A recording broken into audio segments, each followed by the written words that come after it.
Astaghfirullah. Bismillahirrahmanirrahim. Assalamualaikum warahmatullahi wabarakatuh. Alhamdulillah wassalatu wassalamu ala Rasulillah wa ala alihi wa sahbihi wa mawalah wa la hawla wa la quwata illa billahi wa ba'du. Kita lanjutkan kajian kita, masih membahas kitab Arba'in Nawawi, dan pagi ini kita masuk pada hadis ke-6 dari kitab Arba'in Nawawi ini. Kita baca hadisnya. An Abi Abdullah Nu'man ibn Bashir radhiyallahu anhu maqala Sami'tu Rasulullah sallallahu alaihi wasallam yaqul innal halala bayyinun wa innal harama bayyinun wa bainahuma umur mushtabihat la ya'lamuhunna katsirun minan nas faman ittaqa syubhati faqad istabra'a li dinihi wa irdihi wa man waqa'a fil haram faqad istabra'a li dinihi wa irdihi qarra'i yar'a hawla al-hima yushiku an yarta'a fihi ala wa inna li kulli malikin hima ala wa inna himallah maharimuhu ala wa inna fil jasadi mudghah idza saluhat saluhal jasadu kulluhu wa idza fasadal jasadu kulluh ala wahiyal qalbu. Nabi SAW mengatakan dari hadis Abi Abdullah Nu'man ibn Bashir,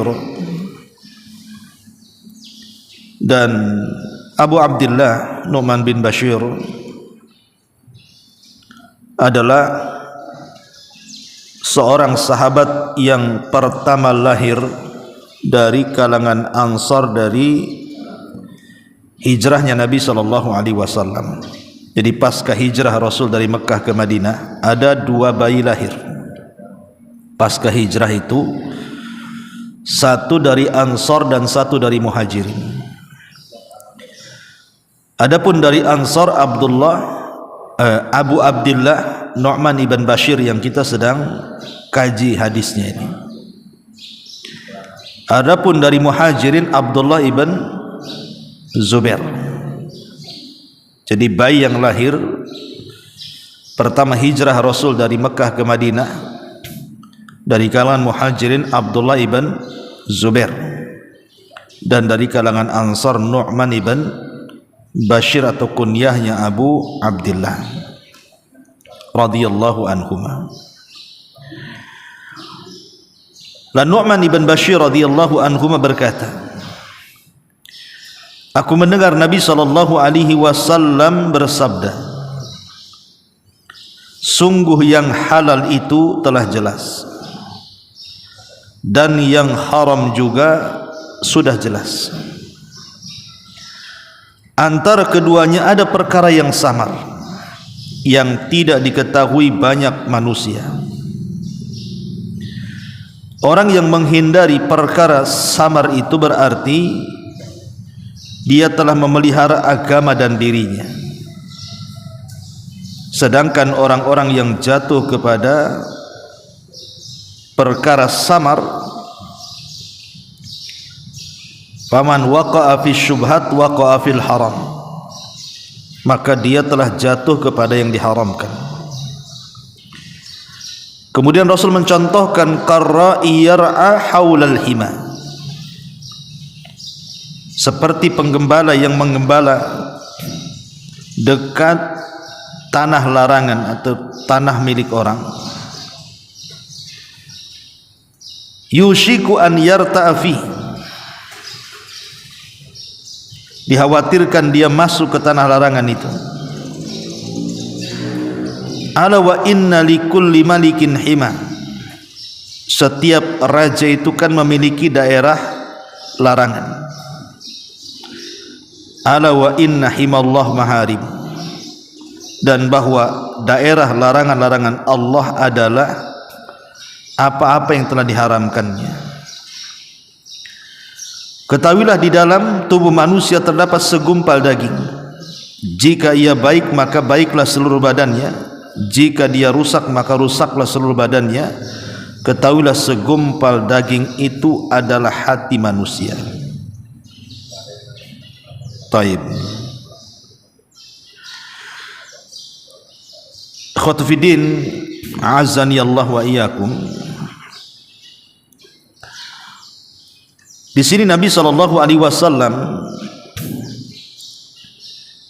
menjelaskan kepada kita perkara yang sangat agung sekali. Makanya hadis ini menurut Imam Ahmad ibn Hanbal rahimahullahu taala adalah satu di antara 3 hadis yang menopang agama.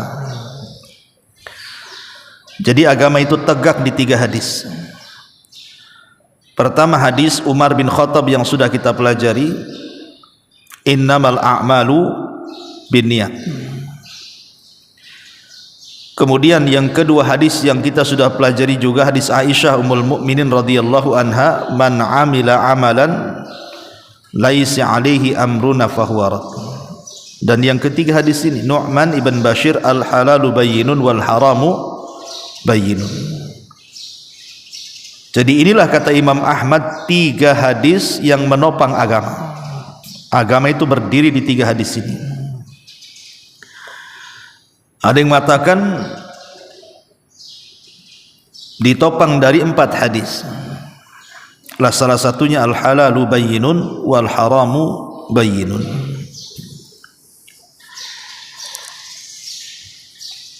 Baik, setelah kita tahu keagungan hadis ini, kita akan menjelaskan sedikit.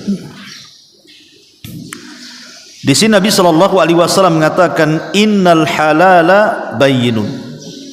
Yang halal itu sudah jelas. Yang halal itu sudah jelas. Seperti antum makan nasi halal. Kemudian antum pakai pakaian halal. Kemudian memakan lauk-laukan yang sudah jelas halal, tahu, tempe dan yang semacamnya, itu halal semuanya. Jadi yang halal itu sudah jelas sebenarnya, tidak perlu dijelaskan lagi. Kemudian wa innal harama bayyinun. Yang haram juga jelas. Syirik, kufur, bid'ah, maksiat, makan babi, makan anjing, mencuri, zina, riba, judi dan macam-macam. Jadi perkara haram itu juga sudah jelas sebenarnya. Tetapi ada yang ketiga. Karena dalam hadis ini berarti kita simpulkan hukum itu terbagi menjadi 3 kan. Halal itu sudah jelas, haram itu sudah jelas. Lah yang ketiga ini tak jelas, disebut dengan mushtabihat namanya, atau perkara syubhat. Ini belum jelas apakah dia halal, apakah dia haram. Dia berdiri tengah-tengah antara halal dan haram. Itulah disebut mushtabihat. Tetapi bukan berarti kemudian mushtabihat ini maksudnya perkara samar, tidak jelas halal haramnya ini. Tidak diketahui hukumnya, diketahui hukumnya, tetapi oleh sebagian kecil manusia dan sebagian besar manusia tidak tahu. Karena kan umumnya di masyarakat lebih banyak orang awam dibandingkan orang cerdas. Lebih banyak orang awam dibandingkan ulama. Makanya hanya para ulama yang tahu kan. Orang awam lebih banyak tidak tahu. Makanya di sini la ya'lamuhunna katsirun minan nas. Kebanyakan manusia tidak tahu. Ya karena kebanyakan manusia orang awam. Kebanyakan manusia tidak belajar agama, makanya mereka tidak tahu, akhirnya jadi syubhat bagi mereka.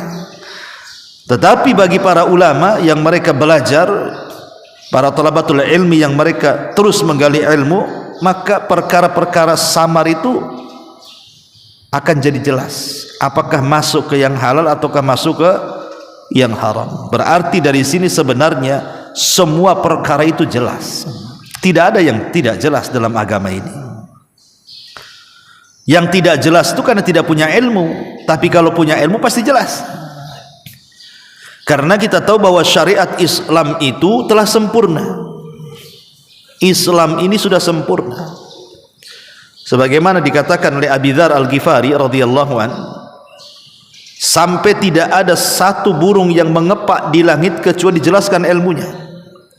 Apa yang mendekatkan kita ke sorga sudah dijelaskan ilmunya. Apa yang menjauhkan kita dari neraka sudah dijelaskan ilmunya.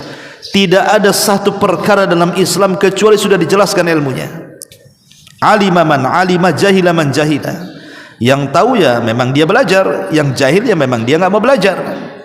Sehingga yang tahu karena dia belajar, bagi dia tidak ada perkara syubhat, karena semua perkara itu sudah jelas, masuk ke yang halal atau ke yang haram. Bagi orang-orang awam, ya terkadang syubhat bagi mereka, samar bagi mereka karena tidak sampai ilmunya sampai di situ, sehingga menganggap perkara itu samar, tidak jelas halal haramnya. Karena semua hukum di dalam alam semesta ini sudah dijelaskan oleh Allah sejelas-jelasnya. Allah tidak meninggalkan satu hukum pun kecuali dijelaskan. Wa ma kana rabbuka nasiya. Allah tidak pernah lupa. Ya. Taib ikhwatu fillah, azani Allah wa iyyakum. Contoh umpamanya perkara syubhat. Contoh perkara syubhat yang disyubhatkan oleh sebagian manusia. Umpamanya seseorang melihat ada dua binatang, taruhlah umpamanya ayam dengan kucing, ayam dengan kucing, kawin dia, tahu-tahu punya anak, ya kan? Bapaknya kucing, ibunya ayam, punya anak. Itu kayak apa bentuknya tuh? Ya. Ini kan jelas kucing kan haram dimakan, ayam halal dimakan. Kemudian kawin yang haram dengan yang halal, lahirlah anak ayam campur kucing. Pertanyaannya, boleh nggak disembelih? Kan begitu. Kita makan karena bapaknya haram dimakan, emaknya pula halal dimakan. Cemana pula dengan anaknya? Bagi orang-orang kan tentu bingung tuh hukumnya tuh. Dari arah bapak haram, dari arah ibu halal. Kemudian cemana anaknya nih? Halal apa haram? Nah, itulah namanya syubhat. Ya. Tapi bagi para ulama tidak syubhat. Bagi para ulama tidak syubhat. Kenapa? Kalau dari pihak bapak berarti haram. Berarti anak dari persilangan ayam dengan kucing itu haram. Kenapa? Karena dari jalur ayah kan gitu, dari jalur laki-laki, dari jalur jantan, tidak boleh, haram.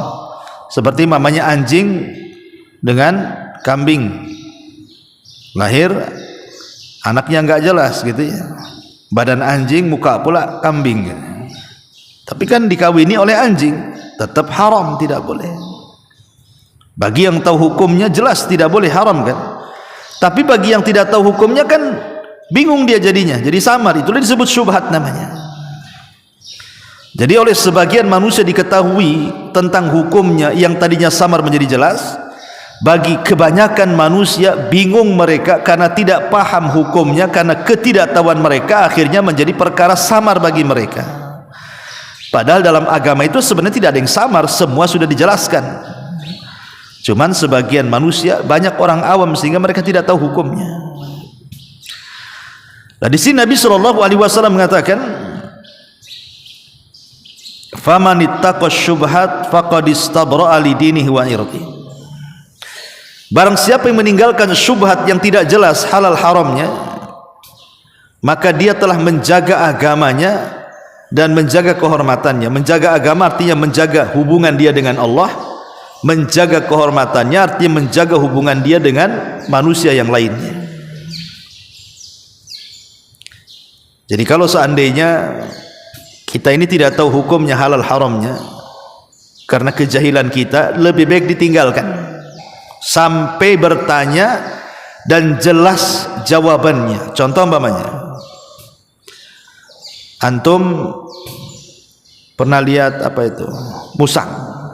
Ada musang di sini kan, dijerat sama antum, dapat musang. Pertanyaannya, musang ini halal ke haram? Kan begitu. Boleh dimakan atau tidak musang nih? Ya.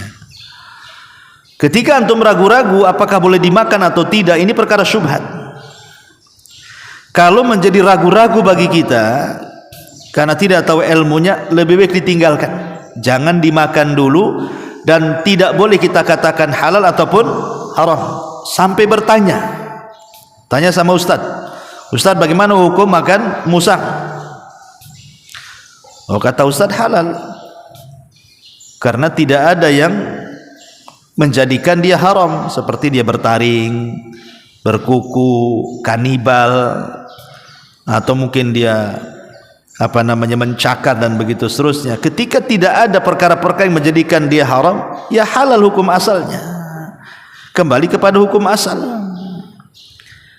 Lah, ketika kemudian antum tidak memakan dulu sampai dia bertanya, sampai antum bertanya kepada orang alim, kepada ustadz, kepada kiai, maka antum telah menjaga agama dan kehormatan namanya, karena tidak melanggar perkara syubhat sampai betul-betul ditanyakan. Setelah tahu hukumnya, jelaslah bahwa tidak ada kesamaran lagi bagi antum. Berarti terjagalah agama kita dan kehormatan kita. Faqad istabra'a li dinihi wa irdihi. Tetapi waman waqa'a fi syubhat waqa'a fil haram. Tapi kalau antum terjang perkara syubhat itu, lah makan aja lah katanya. Nanti habis dimakan baru tanya ustaz. Udah kenyang tanya ustaz, ustaz gimana hukum musang, haram apa halal? Haram kata ustaz. Bingung antum. Wah, udah masuk perut ini ustaz. Gimana ini? Ya. Lah dikhawatirkan kalau menerjang syubhat nanti masuk ke haram. Ya kalau ke halal alhamdulillah, kalau ke haram gimana nantinya? Makanya menghadapi perkara syubhat itu jangan dulu dilakukan, tinggalkan dulu sampai jelas perkaranya. Itulah bisa menjaga agama, hubungan kita dengan Allah, dan kehormatan hubungan kita dengan manusia, supaya tidak dibicarakan manusia. Kemudian Nabi SAW mencontohkan qarra'i yar'a haulal hima. Contoh mamanya, ada seorang penggembala sedang menggembala kambing di tanah dia, tapi di sampingnya ada tanah orang, tidak dipagar pula tanah orang itu. Tiba-tiba kita lepaskan kambing di tanah kita, tapi sampingnya tanah orang dan tidak dipagar. Kan memungkinkan kambing kita masuk ke tanah orang, karena tidak dipagar masalahnya. Memungkinkan dia ketika rumput di ladang kita habis, pasti dia akan ke ladang tetangganya kan. Makanya Rasul mengatakan qarra'i yar'a haulal hima, seperti kambing yang dilepas di ladang kita, di sampingnya ada ladang orang, pasti dia akan masuk di situ. Ya. Makanya jangan sampai kemudian perkara syubhat itu dilakukan karena takut masuk ke yang haram, gitu maksudnya. Karena wa inna likulli malikin hima, ala wa inna himallah wa harimu. Setiap raja itu punya daerah-daerah terlarang, dan Allah Subhanahu wa taala juga sama punya daerah-daerah terlarang, dan larangan-larangan Allah itulah yang diharamkannya. Takut kalau seandainya kita sering melakukan syubhat jatuh ke yang haram, atau memang ketika kita melakukan syubhat itu memang perkara haram. Maka Rasul menutup hadisnya, ala wa inna fil jasadi mudghah idza saluhat saluhal jasadu kulluh wa idza fasadat fasadal jasadu kulluh ala wahyal qalbu. Ingatlah, dalam jasad manusia itu terdapat segumpal daging, kalau dia baik-baik semua, kalau dia jahat rusak semua badan ini. Itulah hati manusia. Kata Imam Ibnul Qayyim, hati itu seperti raja, anggota badan ini seperti pasukannya. Berarti yang menggerakkan badan itu adalah rajanya. Berarti peran hati dengan anggota badan itu sangat sentral sekali, karena dia yang memerintahkan tangan, kaki, mata, telinga, lisan dan semua anggota badan untuk bergerak. Kata hati, hei mata, pandang yang halal, maka mata tidak mungkin memandang yang haram. Kata hati, hei telinga, dengar yang mubah, maka selamanya telinga tidak mungkin mendengar yang haram. Kata hati, hei kaki, melangkah ke yang halal, maka selamanya kaki tidak mungkin dilangkahkan ke tempat yang haram. Tapi sebaliknya, kalau hati mengatakan, hei mulut, ucapkan kalimat kasar, maka selamanya mulutnya akan mengucap kalimat kasar dan tidak pernah santun. Kata hati, hei tangan, tabok dia, maka dia akan memukul sebagaimana perintah hatinya. Jadi hati itulah yang menjadikan badan kita baik ataupun tidak baik. Cemana perintah hati itu? Jahat, jahat anggota badan. Berbuat baik, baik semua anggota badan. Itulah hati. Makanya penting memelihara hati itu, karena ketika hati terpelihara maka anggota badan pun ikut terpelihara. Kata Imam Ibnul Qayyim, al-qalbu kal malik wal jawarih junuduhu. Hati seperti raja dan anggota badan itu tentaranya. Ma'asyiral muslimin yang dimuliakan Allah Azza wa Jalla, ikhwatu fillah, azani Allah wa iyyakum. Hadis ini mengajarkan kepada kita apa? Kepada kita wara' namanya. Jadi hadis ini secara umum dari awal sampai akhir mengajarkan kepada kita satu sifat mulia dalam Islam yang disebut dengan wara'. Wara' itu menghindari perkara syubhat walaupun mubah, untuk tidak jatuh ke makruh apalagi haram. Contoh umpamanya, Nabi SAW satu hari hendak tidur, tiba-tiba di bawah ranjangnya ada satu butir kurma. Sebenarnya sah-sah saja Rasul mengambil memakan, kan di kamar dia, bukan di kamar orang. Tapi ketika sudah mau dimasukkan ke mulutnya tak jadi, dilempar lagi kurmanya. Jadi salah satu istrinya mengatakan, ya Rasulullah, kenapa engkau tidak memakannya? Apa kata Rasul? Saya takut kurma itu adalah kurma sedekah, bukan kurma hadiah. Karena Nabi dan keluarga haram memakan sedekah, hanya boleh memakan hadiah. Karena sedekah itu harta kotor, tidak mungkin dimakan Nabi dan keluarga. Tapi kalau hadiah itu harta bersih karena pemberian. Coba Rasul membuang apa? Kurma tidak jadi dimakan padahal di kamarnya, karena khawatir itu kurma sedekah. Rasul mengajarkan kita sifat wara', menjauh perkara syubhat. Ini kan syubhat samar kan? Tidak tahu apakah ini sedekah ke ini hadiah, kan samar. Daripada kemudian tidak tahu ini sedekah ini hadiah, nggak, lebih baik tinggalkan saja. Nah, itulah yang disebut barang siapa yang meninggalkan syubhat, maka dia menjaga agama dan kehormatannya. Atau contoh yang lain, Nabi sedang berdua-duaan dengan Safiyah di bulan Ramadan. Jadi ketika i'tikaf Rasul, Safiyah datang ke masjid. Kemudian Nabi SAW menyempatkan diri ngobrol dengan Safiyah di samping masjid, berdua-duaan. Ya nggak ada masalah suami istri berdua-duaan, cuman masalahnya tempatnya gelap. Ketika Rasul berdua-duaan, tiba-tiba lewat dua sahabat dengan kencang, bukan dengan jalan biasa, kencang sekali jalannya. Ketika melewati Rasul, kata Rasul, ala rislikuma, pelan-pelan kalau jalan itu, ngapain cepat-cepat, kata Rasul. Ini di samping saya ini Safiyah, bukan siapa-siapa, katanya. Rasul ingin menjelaskan seperti itu, disangkanya di samping Rasul bukan istrinya, tapi Rasul menjelaskan, ini istriku loh, kalian jangan suudzon, ini Safiyah istriku. Apa kata sahabat ini? Ya tidak mungkin kami menuduh anda wahai Rasul. Kata Rasul, oh tidak, karena setan itu terkadang masuk ke tubuh manusia dari jalan darah. Inna syaitan yajri majra dam ibni Adam. Ingat, setan itu terkadang masuk ke jalan darah-darah kalian. Bisa saja kemudian masukkan was-was, kalian suudzon pula dengan saya. Itu Nabi dengan siapa, istri sudah banyak kok masih juga cari perempuan yang gak jelas. Bisa saja kalian suudon. Maka sebelum kalian suudon saya jelaskan, ini istri saya. Lihat Rasulullah SAW menjelaskan kepada para sahabat biar tidak ada syubhat, tidak ada keraguan, sehingga akhirnya setan masuk, akhirnya suudon kepada Nabi. Begitulah Nabi SAW supaya jangan ada prasangka buruk, jangan jadi syubhat. Dan Nabi SAW mengajarkan seperti itu supaya kita ini wara', supaya kita ini zuhud. Maka umpamanya antum lewat di sini, nemu pula uang 10.000, ya kan? Nemu uang di jalan, umpamanya, tapi antum juga hilang uang 10.000. Nemu 10.000 tapi di jalan sana. Antum jangan katakan itu uang antum, karena antum gak jalan ke sana kan. Ya, antum paling hilang uang di sekitar sini. Tiba-tiba ketika antum jalan ke sana kok nemu uang 10.000. Lah kebetulan saya hilang 10.000, ini ketemu uang 10.000. Apa uang saya? Lah antum lewat situ aja enggak? Apa enggak mungkin kena angin sampai terbang ke sana?